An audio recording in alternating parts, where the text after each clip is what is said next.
This episode of the Mythology Men podcast is brought to you by Mr. V's Shampoo.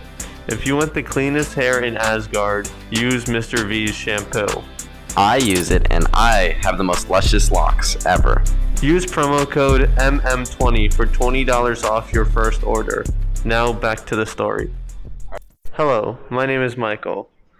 Today on the Mythology Men podcast, we will be discussing the myth in the land of giants, where I will have my good friends Lennon, Patrick, and Ahnaf joining me. In the land of the Aesir, Asgard, ancient blood feuds reached their boiling point when Thor, god of thunder, raged like the storm and vowed to slay the giants, the Jotun of Jotunheim. In a booming voice as loud as a tempest, he made his intentions clear for all to hear. Hear me, O spineless giants! Hear me and fear me, for the storm is coming for you. Perhaps it was a bad storm, a giant slight, or Thor's own volatile nature that brought about his sudden anger. But either way, once an Aesir's vow was made, it would be fulfilled. Thor's anger was not unjustified, as the giants and Aesir had been mortal enemies for as long as either faction could remember. Ever prideful, Thor did not believe he needed help in slaying the giants of Jotunheim. That such a journey would be lengthy and time-consuming, utterly boring after the slaying was done. So Thor sought out Loki, the trickster, as a traveling companion. The slippery half-Aesir, half-Jotun had frequently proved to be a thorn in the sides of all who made dealings with him, but was also the most cunning of all gods of Asgard, as well as an excellent flighter, a form of verbal sparring done in verse and rhyme. Hail Loki, blood of my father! I am in need of one with your wit, however meager your fighting prowess may be. Oh, hail Thor, hammer beater and hammerhead, one who walks in storm and hall. Loki bowed before the massive Aesir, his nephew on a technicality, for he was blood brothers with Odin. I seek the Jotun, your kin. You will accompany me, lest I count you among their ranks. They are ripe for destruction and conquest. Come, Loki, come and let us travel to Jotunheim. And so it was. Thor and Loki began their journey into Jotunheim, but first they would travel through Midgard, the land of the humans. In Midgard, the Aesir found two humans that they took as servants, a brother and a sister. The traveling party traveled until darkness began to fall over Jotunheim. Very quickly, the party realized that they had not considered all aspects of their adventure, namely equipment and a place to sleep. Eventually, Loki came across a great hall whose roof they could not discern. So great in size, it appeared as a gaping void. Thor hurled a bolt of lightning through the hall, but it disappeared into the darkness before they saw it crash through the other side. The group fell into a deep sleep not long after. The following morning, the group exited the hall, revealed in the morning daylight as a massive glove whose wielder was the mountains and the group had traveled over. It was Skrymir, a giant among giants, and boasted its strength to mighty Thor. Welcome, lowly Thor, Odin's son, to the land of the truly mighty. The giant Skrymir bids you a fond welcome and a swift farewell, for I have other duties to attend to more important than you.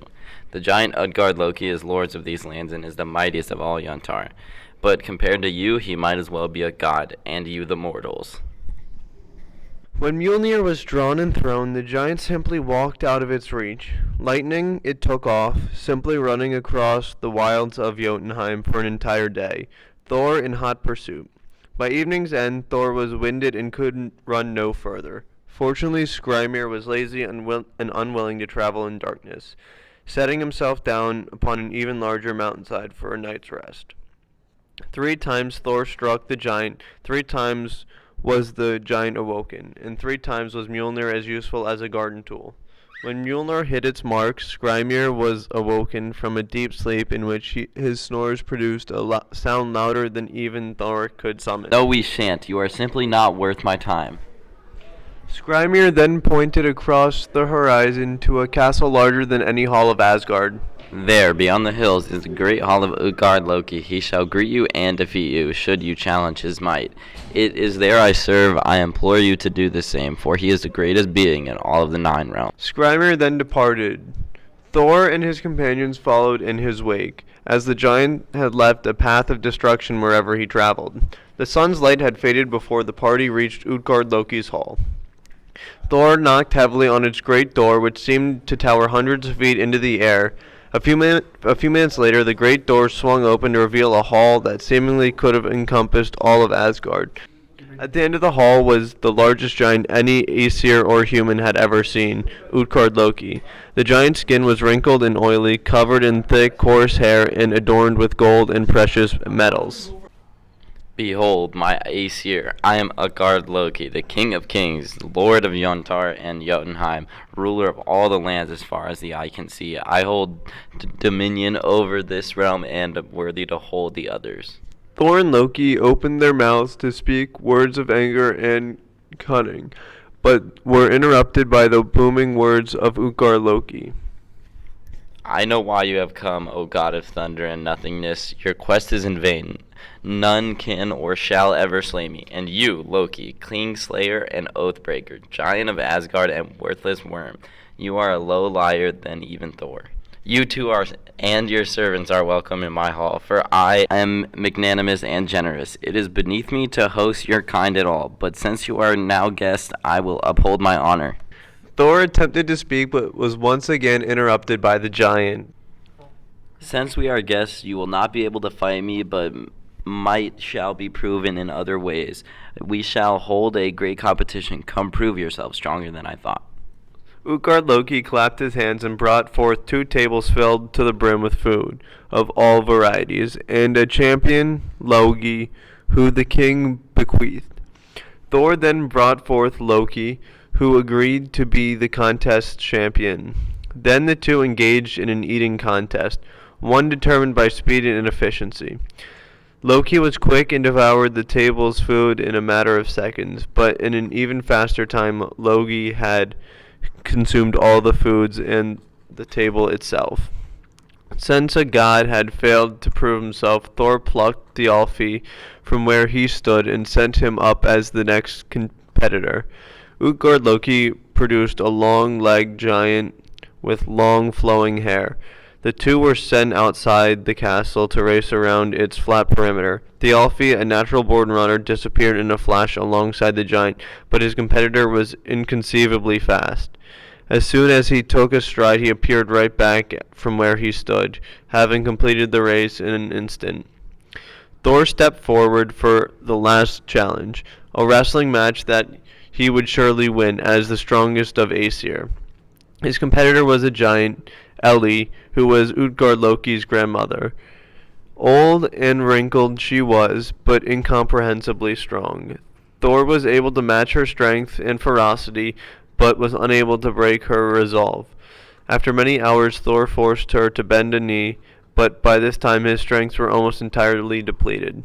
Since neither competitor had truly won, Utgard Loki presented a second test of Thor's strength. To win the contest, Thor would have to lift an object of truly preposterous weight. Utgard Loki's cat. Thor heaved many times, but he was unable to lift even a finger off the ground. Finally, he pushed his strength to its limits and ripped a paw off the ground for only a second, right before the cat scampered into the darkness of the hall. Unwilling to concede defeat, Thor demanded a final challenge that he alone would compete in. Utgard Loki laughed and produced a pair of drinking horns, one for the Aesir and one for the giant's champion. Thor took a mighty breath and brought the horn to his mouth. He chugged and quaffed for seemingly endless flow of liquid. For the time he had to stop to take a breath, his drinking horn had only lowered a few inches. Utgard Loki, satisfied, laid back into his throne and laughed. Well done, my gods and giants. What a spectacular entertainment you have provided me.